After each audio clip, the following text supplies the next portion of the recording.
तो जेक के पापा का हाल ही में एक नए शहर में ट्रांसफर हुआ था। इसी वजह से जेक का एडमिशन एक नए स्कूल में कराया गया, लेकिन जेक को नए लोगों से बात करने में थोड़ी झिझक होती थी। इसी वजह से उसके दोस्त नहीं बन पा रहे थे। जब भी बाकी बच्चे उससे बात करने आते वो घबरा जाता था और उनसे ढंग से बात नहीं कर पाता था। ऐसे में बाकी स्टूडेंट्स को भी जेक थोड़ा अजीब सा लगने लगा था।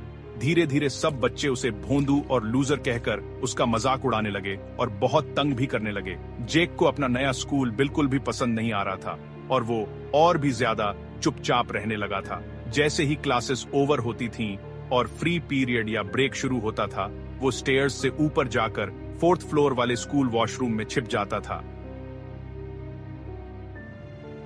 वो जो 4th फ्लोर वाला बाथरूम था थोड़ा टूटा हुआ और पुराना सा था, इसलिए वहां कभी कोई आता नहीं था। लेकिन एक दिन लंच ब्रेक में जब जेक बाथरूम में बैठकर छुपकर रो रहा था, तभी उसे बाथरूम में किसी के घुसने की आवाज आई। अब वो और भी ज्यादा डरने लगा, क्योंकि उसे लगा कि उसके क्लास के बदमाश बच्चे उसे ढूंढते हुए वहां आ गए हैं। जेक ने घबराते हुए बाथरूम के केबिन के नीचे से झांका तो उसे किसी के फटे पुराने जूते और किसी आदमी के पैर दिख रहे थे।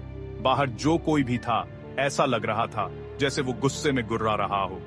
जेक पूरी तरह घबरा चुका था। उसे समझ नहीं आ रहा था कि अब वो क्या करे। तभी स्कूल के लंच ब्रेक ओवर होने की बेल बजी। जेक ने बड़ी हिम्मत करके दरवाजा खोला तो देखा कि बाहर कोई भी नहीं है, लेकिन जैसे ही उसकी नजर बाथरूम में लगे मिरर पर पड़ी, उसकी रूह कांप गई। शीशे में उसे दिख रहा था कि उसके पीछे कोट पट पहने एक बूढ़ा सा आदमी खड़ा है। वो बहुत ही अजीब ढंग से देखता हुआ मुस्कुरा रहा था, लेकिन असल में जेक के पीछे कोई नहीं था। ये देखकर जेक बहुत ज्यादा डर गया और बहुत तेजी से बाथरूम से बाहर भागा, सीधा क्लास में जाकर बैठ गया और उसी घबराहट में दिन खत्म होने का इंतजार करता रहा। जब स्कूल ओवर हुआ तो जेक स्कूल के बाहर अपने पापा का वेट कर रहा था और तभी उसे फिर से वही बूढ़ा आदमी दिखा। 4th फ्लोर की बालकनी से वो बूढ़ा आदमी जेक को बाएं कर रहा था। वही भयानक मुस्कान ली। इससे पहले कि जेक किसी को कुछ बोल पाता, उसके पापा उसे लेने आ गए। आज जो भी स्कूल में हुआ था उससे जेक बहुत ज्यादा शॉक्ड स्टेट में था, इसलिए वो अपने पापा को ज्यादा कुछ कह नहीं पाया। जेक उस रात उस बूढ़े आदमी के डर के मारे सो ही नहीं पाया। पर यह तो बस शुरुआत थी। अगले दिन स्कूल में जेक की टीचर जब क्लास में पढ़ा रही थी, तब अचानक से उसने जेक से एक क्वेश्चन पूछा। जेक जैसे ही आंसर देने उठा, उसे अपनी टीचर के ठीक पीछे वही कोट पट वाला बूढ़ा आदमी दिखा, वैसे ही अजीब ढंग से मुस्कुराता हुआ। जेक उसे देखते ही जोर से चिल्लाने लगा, मैम, आपके पीछे कोई है मैम? मैम, और वो आदमी वहां से गायब हो गया। लेकिन जो जेक देख पा रहा था वो क्लास में किसी और को नहीं दिख रहा था, और इसलिए सबको लगा कि जेक अपनी टीचर का मजाक उड़ा रहा है। सब बच्चे हंसने लगे, लेकिन जेक की आंखों में आंसू थे। जेक की टीचर ने उसे क्लास में हाथ ऊपर करके खड़े रहने की पनिशमेंट दी। सब बच्चे जेक पर हंस रहे थे। तभी अचानक से जेक को बहुत तेज गुस्सा आ गया और उसकी आंखें एकदम लाल हो गईं। उसने क्लास के बुली क्रिस की आंखों में अपनी उंगलियां घुसा के उसकी आंखें फोड़ दी। अचानक क्लास में अफरा तफरी मच गई। क्रिस को फॉरेन हॉस्पिटल भेजा गया और जेक को प्रिंसिपल के पास। जेक प्रिंसिपल को बार बार कह रहा था कि वो क्रिस को नहीं मारना चाहता था, बल्कि एक कोट पट वाला बूढ़ा आदमी जेक के बगल में खड़ा उसे उकसा रहा था। वो बार बार उसे बोल रहा था, hit him, you should hit him, यानी मारो उसे। और फिर जेक को समझ ही नहीं आया कि उसका हाथ अपने आप कैसे उठा और उसने अपनी उंगलियां क्रिस की आंखों में कैसे घुसा दी। लेकिन प्रिंसिपल ने उसकी एक नहीं मानी और उसके पापा को भी फोन करके स्कूल में अर्जेंटली आने को कहा।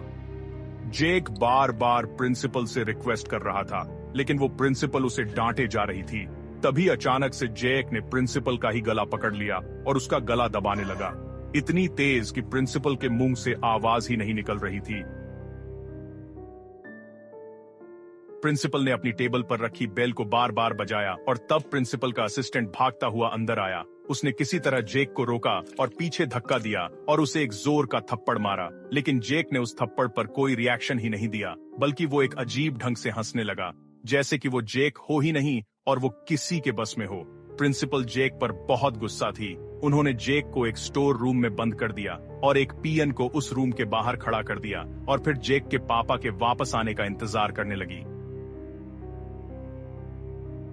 अब रजर का रहस्य धीरे धीरे सामने आने लगा था। सब हैरान थे कि आखिर जेक के साथ ये सब क्या हो रहा है और उसके अंदर ये बदलाव क्यों आ रहे हैं। कहीं ये सब कुछ किसी बड़ी वजह का हिस्सा तो नहीं। कुछ ही देर में उसके पापा स्कूल पहुंचे और प्रिंसिपल सब कुछ उसके पापा को बता ही रही थी कि अचानक उन्होंने स्टोर रूम से एक जोर का धम सुना। जब वो लोग उस स्टोर रूम में पहुंचे तो उनके होश उड़ गए। स्टोर रूम का दरवाजा टूटा पड़ा था और पीएन वहां पर चोटिल हालत में गिरा पड़ा था। उसने उंगलियों से सीढ़ियों की तरफ इशारा किया तो प्रिंसिपल और जैक के पापा जल्दी से उस तरफ भागे। उधर जैक उस बूढ़े आदमी के पीछे पीछे 4th फ्लोर वाले बाथरूम में चला गया था। ऐसा लग रहा था कि जैसे जैक अब पूरी तरह से उस आदमी के वश में है।